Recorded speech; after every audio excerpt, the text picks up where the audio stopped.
jalan.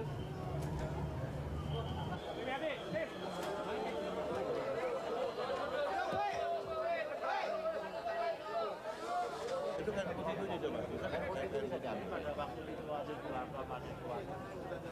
Sebagai pimpinan partai pemenang pemilu, saya telah mendapat mandat dan amanat dari rakyat pemilih untuk membentuk pemerintahan baru yang sesuai dengan kehendak dan aspirasi rakyat.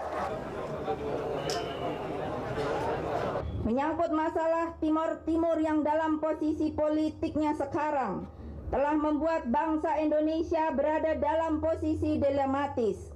Sebagai warga negara maupun Ketua Umum PDI Perjuangan, saya berpendapat bahwa apapun kesepakatan yang telah ditandatangani antara pemerintah Indonesia dan Portugal menyangkut masalah referendum di Timor Timur bersifat mengikat seluruh bangsa Indonesia untuk menghormati keberadaannya.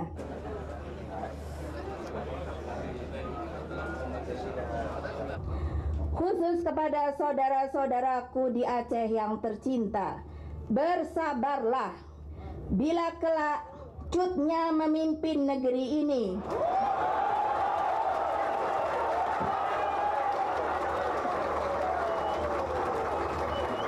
Tak akan saya biarkan setetes pun darah rakyat.